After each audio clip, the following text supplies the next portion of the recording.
In an interview, Dr. Aranda explains that a supermoon is an event that occurs when a full moon is in its closest orbit to the Earth. It can happen multiple times a year, but last year was different. During that supermoon, 1 billion people violently transformed into werewolves for the entire night. They don't know what caused this change, but there's another supermoon happening tonight, so Aranda advises everyone to stay inside and don't get exposed. He also promises that scientists are working round the clock to find a cure for those already infected. Meanwhile, Wesley is taking care of his sister-in-law Lucy and niece Emma after his brother's death. Using his knowledge as a former military man, Wesley spends the entire day building traps to protect the house from werewolves. Bear traps are spread in the garden, pepper spray and electric wires are connected to the fence, security cameras are installed in every corner, and barbed wire covers the roof. While working, Wesley notices that the neighbor Cody is practicing his shooting and calls him out because there are children on the streets. However, Cody doesn't care. He wants to train because he's seen that the werewolves are already terrorizing Japan and Australia.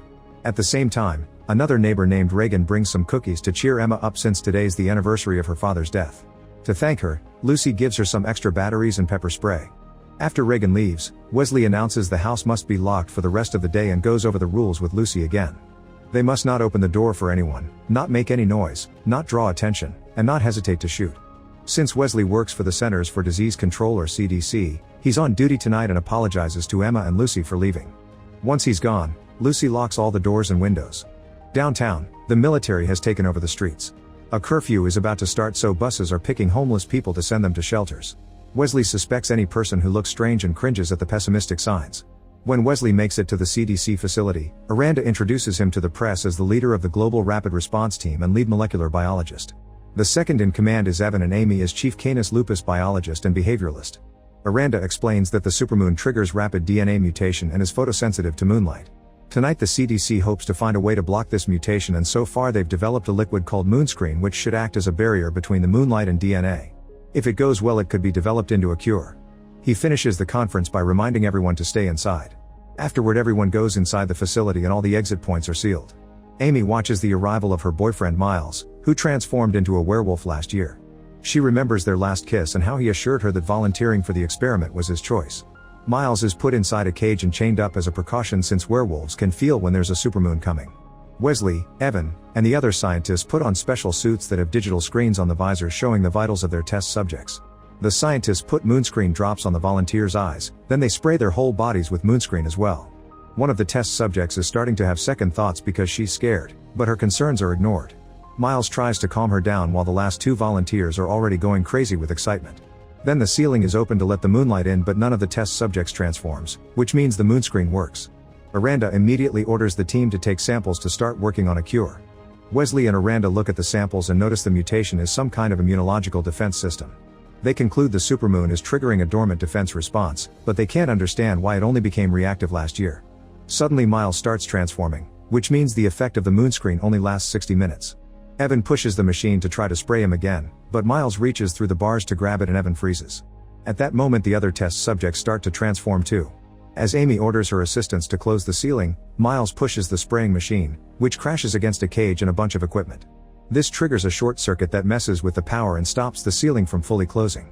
The test subjects continue to transform into terrifying beasts while many of the machines begin exploding and spreading the damage.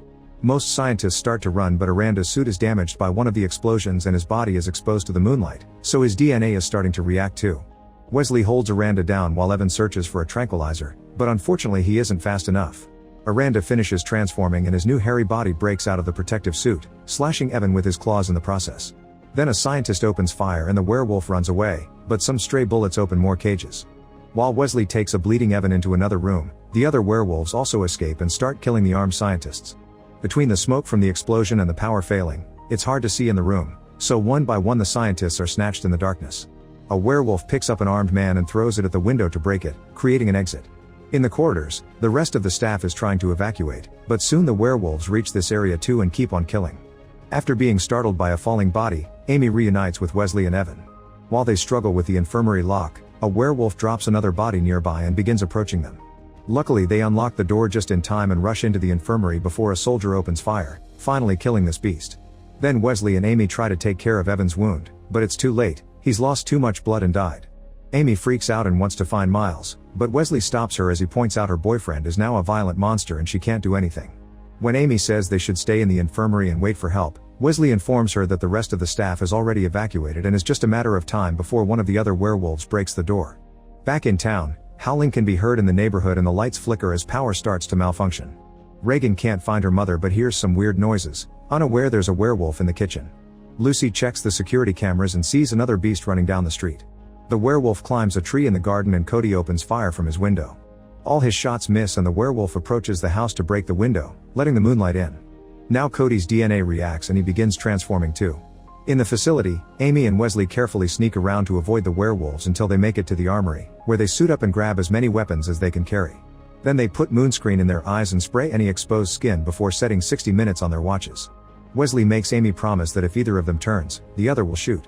On their way out they come across Miles, so Amy shoots a light bulb to distract him with the sparks while they escape. The duo gets in Wesley's car and drives off as fast as possible. Wesley calls Lucy and she shares what she's seen on the cameras.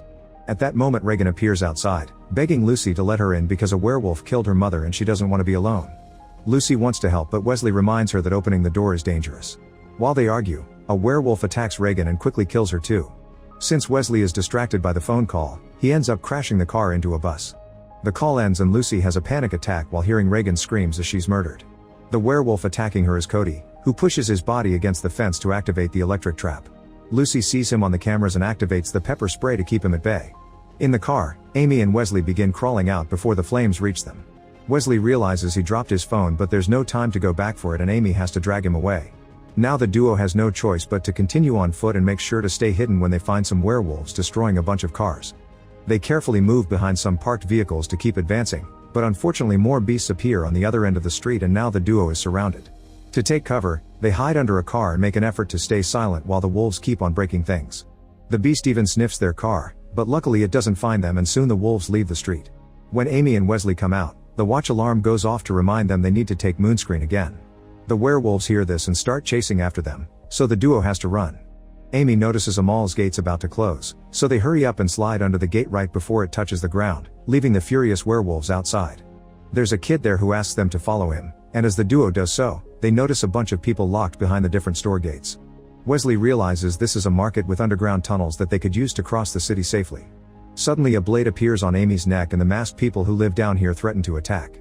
A desperate Wesley explains he only wants to reach his family, so the mysterious group agrees to guide them to the tunnel entrance. Meanwhile Lucy checks the cameras again and discovers Cody has been howling to summon more werewolves. Minutes later Amy and Wesley finish crossing the tunnel, but before they can open the exit gate a werewolf appears behind them. The duo tries opening fire, only for the werewolf to knock them down before it starts throwing Wesley around. When he falls to the ground, he finds a metal pipe and uses it to stab the werewolf, who spits blood all over Wesley before it drops dead. Now he and Amy can keep going and make it to the door, but they need to reapply moonscreen first.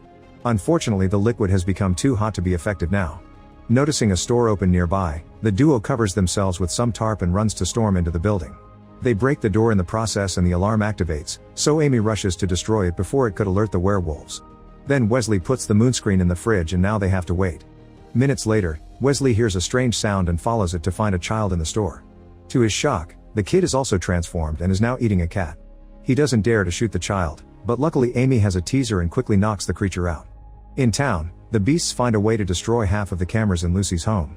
Then they begin pushing their big bodies against the fence to activate the electric trap, which causes the lights in the house to malfunction. Hearing the noises Lucy gets a weapon ready before checking the remaining cameras. The werewolves push down a tree that falls on the fence, destroying the power lines in the process. Now the entire house is dark, but Wesley left his family plenty of flashlights. As Lucy and Emma run around the house to turn on as many lights as possible, the werewolves cross the fence and one of them gets its leg stuck in a bear trap. Soon Lucy can hear them climbing on the roof, so she runs from room to room to shoot at the ceiling and stop the beasts from going further inside. It seems to be working, but she eventually runs out of bullets and must risk a pause to reload. Back to Amy and Wesley, they return to the street after taking the cooled moonscreen. They come across a group of people in gear shooting at the werewolves in the area with impressive efficiency, using teamwork and heavy weaponry to keep the beasts at bay. Once the werewolves are gone or dead, Amy and Wesley try asking these people for help. However, they don't believe that the duo is protected by some mysterious liquid and an argument ensues. Suddenly a werewolf reappears and kills one of the men, so his partners open fire. Wesley and Amy run to take cover behind a car while another warrior is captured by a beast and gets his face eaten. A stray bullet blows up the car window and leaves Amy dizzy for a few minutes, so Wesley has to protect her and shoot at an incoming werewolf. An extra big werewolf jumps off a roof and causes an explosion on a light post before landing in the middle of the street. A man in a truck immediately opens fire, but the wolf uses a human body as a shield before throwing it to knock the guy off the truck. As the guy is dragged under the vehicle to be eaten, Amy realizes the wolves are forming a kill circle, so they need to leave before they're surrounded. Wanting to test a theory, Amy volunteers to be a distraction. She comes out of hiding and yells to get the attention of the wolves. The big one smells her and punches her in the stomach, but doesn't kill her. She screams at it and the wolf roars back, giving Wesley time to jump on the truck and open fire. It takes a lot of bullets, but he manages to take down the big werewolf and the other beasts run away in fear. Then Wesley jumps into the driver's seat and tells Amy to join him. However, when she comes closer, a hairy hand takes her away. A devastated Wesley looks out but can't see her, and he realizes he doesn't have the time to save her. Feeling guilty, he drives away. Meanwhile, Lucy continues to shoot at the werewolves through the ceiling while telling Emma to stay hidden. When a werewolf reaches the area above the living room, Lucy shoots again and opens a big hole in the ceiling, so now moonlight is coming in. The wolf moves to the front door and starts shaking it, so Lucy shoots at it and makes more holes until she runs out of bullets. Getting desperate, Lucy grabs a knife for herself and the bear deterrent spray for Emma. At that moment, a werewolf breaks the wood covering a window and finally enters the house, so Emma and Lucy run to hide in the bedroom. The werewolf follows its nose and is about to find them, but it goes back when it hears a noise outside. It's Wesley honking the horn at the four beasts blocking the street. He speeds up in the truck and starts running over the wolves one by one under the rain. The last creature jumps on the truck to try to stop it, so Wesley crashes the truck right into Cody's garage. In the bedroom, Lucy and Emma think it's over, but before they can leave, a werewolf breaks through the wall. The duo runs and Lucy pushes Emma inside a closet before she hides behind a door with her knife. A wolf finds Emma first and breaks the wooden door, so she activates the spray to scare it off. At the same time, a second beast enters the other room and Lucy waits for the right moment to jump on it, but the wolf easily throws her on top of the dresser. Then Emma appears behind it and stabs it with the fallen knife, creating a distraction that allows Lucy to find an axe and use it to finally kill the creature. Seconds later, Wesley enters the house and reunites with his family. After making sure they're fine, he tells them to hide because they can hear the wolf from the garage coming. There are only 15 minutes left before sunrise and they have no bullets, so there's only a very crazy thing he can do. Wesley says goodbye to his family and gives Lucy his watch with a 15-minute alarm. When he steps outside, the Cody werewolf is waiting. He looks right at the moon and soon he starts transforming too, which is a sacrifice that proves how much he wants to protect his loved ones. After some roaring, Cody and Wesley start fighting. Even in wolf form, Wesley's military experience comes through and he easily overpowers Cody. In just a few moves, Wesley uses his bare paws to decapitate the enemy. Lucy watches all this through the holes in the wall and becomes terrified, so she rushes to hide Emma in the cupboard.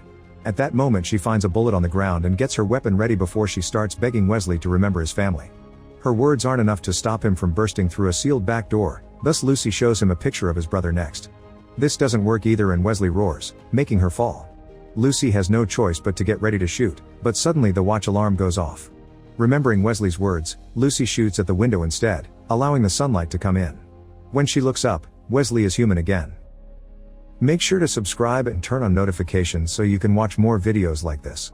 Thanks for watching.